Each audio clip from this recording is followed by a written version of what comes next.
susian, may isang susi ka lang naman, buhay na agad yung panel mo. Ano. Tapos sa pagdating naman sa lock, galing ka sa off, push nyo lang po, sabay pihit. Pag medyo matigas, galaw-galawin mo po. Kasi hindi tumatapat yung butas. Ayun Yan. Nakakapay na lang, no? Nakalak na po yan. Tapos pinakamaganda, itong anti-tip, i-sarado nyo rin. Para hindi siya mapaglaruan. Yung mga bata, minsan pinaglalaruan. Isa sa nakakasira ng susian. Pag i-unlock nyo naman, tapat nyo lang yung pattern na yun dito. Bubuksan nyo ito. Tapos ganun din. Ano lang, push pa rin. Pabalik naman. Galawin nyo lang kung hindi. Yun lang pinaka-function. Punta naman tayo sa mga switch. Dito naman sa kabilang switch, nandito po yung starter natin na push button. Kasama na rin dyan yung kill switch. Okay, dito na rin. Opo. Ito, oh. Ayan, yung push button natin pababa.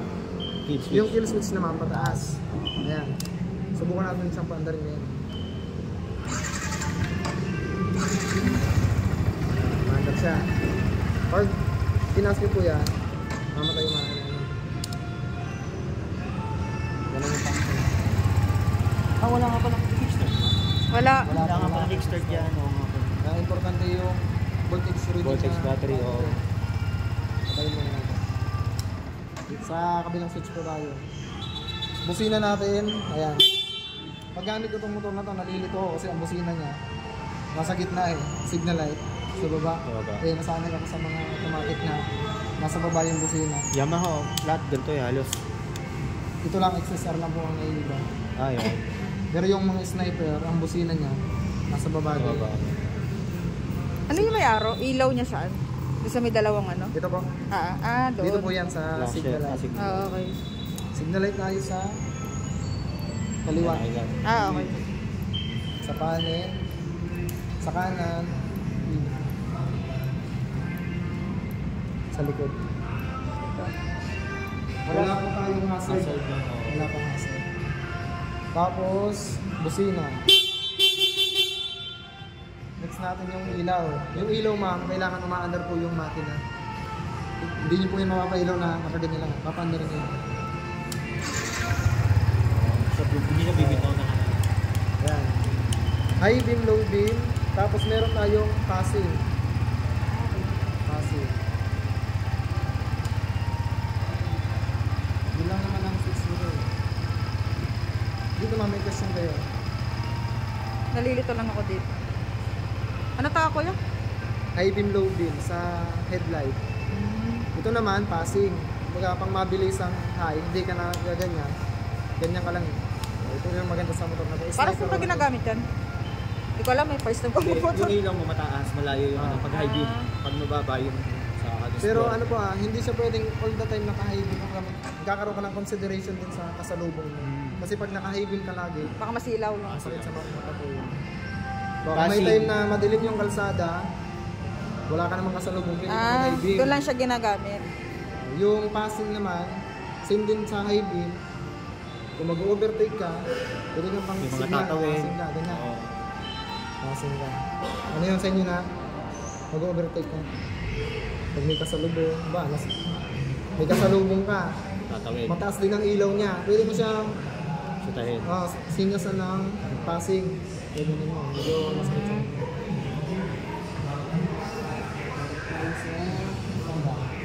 Wala naman. Kasi kakang lang po switch nito. Dito tayo naman sa panel. Sa panel may ano tayo dito mga other information. Ayan.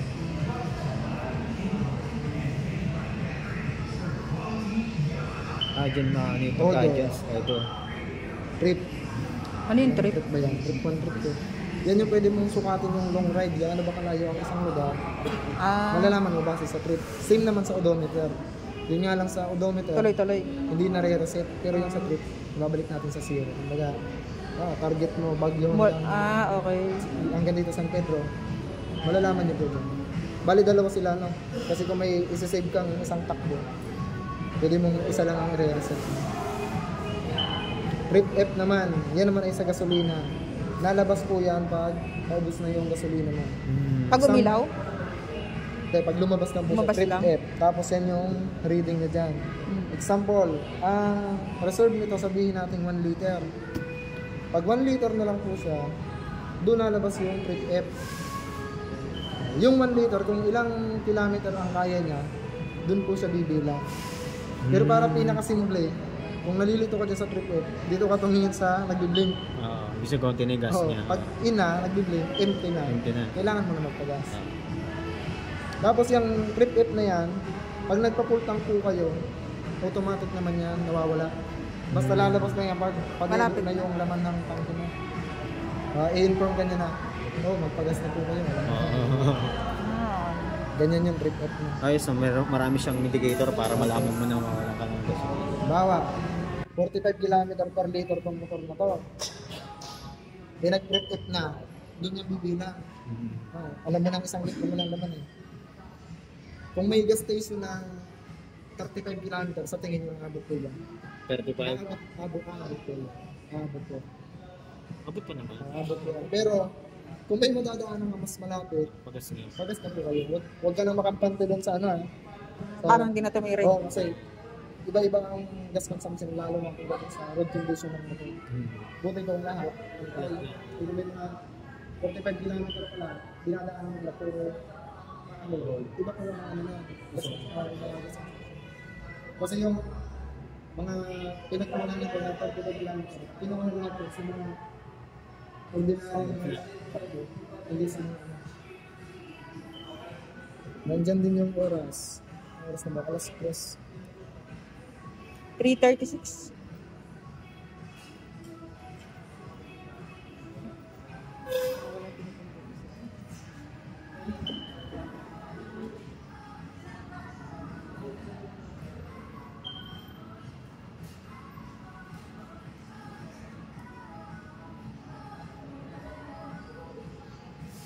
Dito to, dito sa ulit sa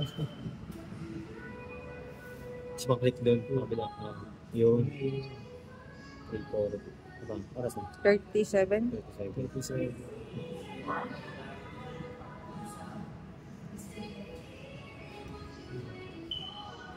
kasunod din ay kilometer per liter. Gaano kalakas kumonsumo itong motor na to? Gaano rin sa katipid? Malalaman mo din po dyan. Yung full tank mo.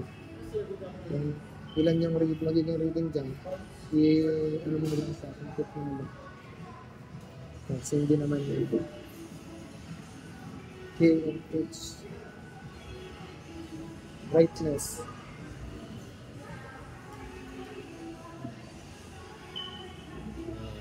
Lagay natin sa 3.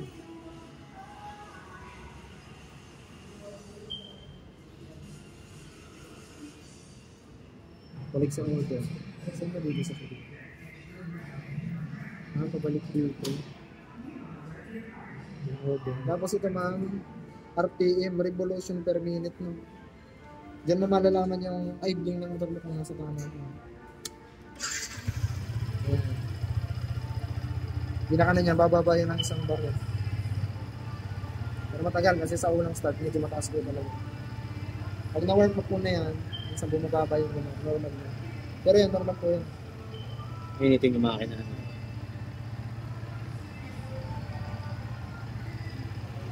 Mas mabalik tayo dito sa may ibang information. Yung engine check sa temperature. Ayan. Yung dalawa po na yun, nakita niyo po. Dapat iilaw lang po siya pagkasusi magkasusi. Hindi niyo po pwedeng makita na ano. Nakailaw siya na matagal. Takbo. Ibig sabihin na Dahil may problema yung yun. check engine. May problema ka sa, sabihin natin sa electrical pag nakita mo yung ilaw yun. Yung pula naman sa temperature, overheat ka naman siya. Pag umilaw yun. Ano pong kailangan gawin doon? Kulang sa ulan yun. Kung yung sa pula, overheat ka, Overheat may na. problema ka sa cooling system. Sabihin natin yung subreser, wala kang cooling. Ulan. Pero sa ganitong unit, napakabihira ang mga overheat. Sa sniper, ang madalas. Ay siyang overheating. Yun lang naman ang ano dyan. Ayos no, nadetect niya. No? Kasi ang nakita ko pa lang yung ano dati yun sa ano niya. Yan ang nakakatakot. No, dapat hindi umilaw. Indicator. Di pa nagka-drive ako, lumabas na, kabahan na ako. Oh, hindi, pag naka-steady ilaw yan. May ano yan eh. Lalo yung orange, may ilaw yan na unable to start. Meron naman able to start. Dalawa. May nakailaw minsan na Naka-steady lang siya. Magagamit mo naman yung motor. Meron namang nakailaw na hindi mo mapapandar. Ay, papacheck mo na agad yun. Doon ka magpapacheck. Pero kailangan talaga, dapat walang ilaw. Kasi yung iba, hanggat umaandar, kahit nakailaw, walang pakialam. Ang pangit lang doon, kung may susunod na problema na nakailaw siya, di mo na malalaman. Kasi nakailaw po siya. Tapos, dito tayo sa isang motor. Wala na, may kasi dito. Wala naman. Pag naman-neutral tayo, ma'am, di ba na-start natin? Ngayon, pupunta tayo sa pag naka-cambio naman. Kasi hindi natin yun na wala. Naka-first gear po yan. Hindi siya may start. Ang kailangan po natin dyan, magka-clutch tayo. Clutch tayo. Kasi kung i-start dyan, naka-first gear ka, accident yan nangyayari sa dyan. Kaya kailangan may naka-clutch. So, yan yung isa ding safety sa kanila. Kung nga, alba yung daw ko ng clutch, ang gabi yan.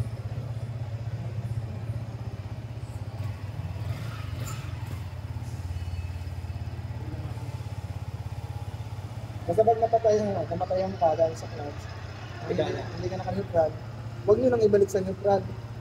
Pisil ka lang ng clutch ko, pisil ka lang ng clutch, sabay start. Pisil lang tapos start. Ay, start lang. Baka sa iba hindi ganun, naka-first gear. First gear na. Yeah. So may switch yan dito na connected sa start phase. Hindi nyo mapapanda rin hanggang hindi ka nagpapalapit. Kailangan nakapiga ako dyan. Opo. Kung ano lang, kung nasa kambyada ka. Pero kung naka-neutral, hindi mo na kailangan. Bawa biglang tigil na. Hindi ka nababalik sa neutral. Kasi iba, hanapin mo pa yung neutral. Hindi walang ano.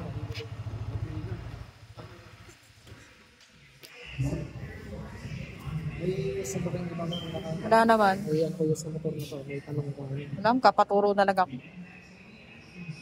May-drive ko na niya kami. Trade ko na lang mamaya. Naging sa layo pa yung namingi.